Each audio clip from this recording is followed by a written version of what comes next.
নমস্কার বন্ধুরা, আমি আজকে একটা নিরামিষ নাস্তা করছি। নিরামিষ নাস্তার জন্য আমি একটু পালং শাক দেখুন নিয়েছি, একটু ধনে পাতা নিয়েছি, একটু চিনি নিয়েছি, একটু নুন নিয়েছি, একটু আদা নিয়েছি, কাঁচা লঙ্কা নিয়েছি 5-6টা, একটা টমেটো নিয়েছি। আমি এই সব উপকরণগুলো একসঙ্গে বেটে নেব। বেটে নিয়ে তারপর কীভাবে নাস্তাটা করছি, নিরামিষ নাস্তাটা দেখাবো।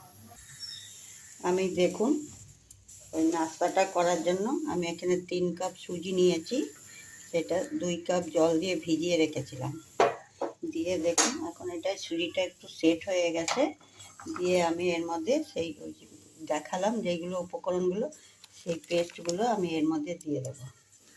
দিয়ে তারপরে এগুলোকে মিক্সড করে তারপর আমি একটা নাস্তা বানাচ্ছি, নিরামিষ নাস্তা। দেখুন আমার ব্যাটারটা এরকম হয়েছে। এরপরে আমি ফ্রাই প্যানে একটু সাদা তেল দিয়েছি, দিয়ে এই ব্যাটারটা দিয়ে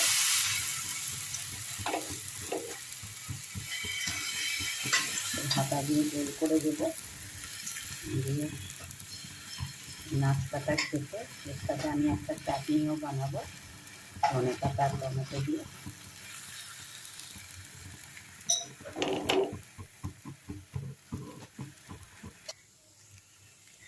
দেখুন আমার নিরামিষ নাস্তাটা ভাজা হয়ে গেছে, কত সুন্দর কালারফুল হয়েছে।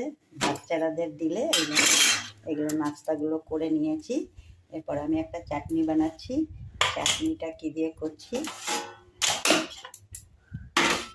এটা ধনে পাতা নিয়েছি, একটু 2টো টমেটো নিয়েছি, একটু আদা নিয়েছি, একটু চিনি নিয়েছি, সামান্য একটু নুন নিয়েছি। দিয়ে এগুলো পেস্ট করেই আমি চাটনিটা বানাবো।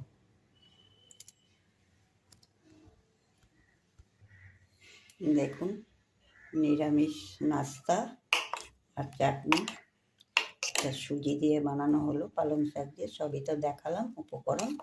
এভাবে একবার বানাবেন। আর এই চাটনিটা দেখুন খুব কিন্তু সুন্দর হয়। এটা করে আপনারা ফ্রিজেও রেখে দিতে পারেন, আর খেতেও কিন্তু হেভি টেস্ট লাগে। ধনে পাতা আর টমেটোর চাটনি,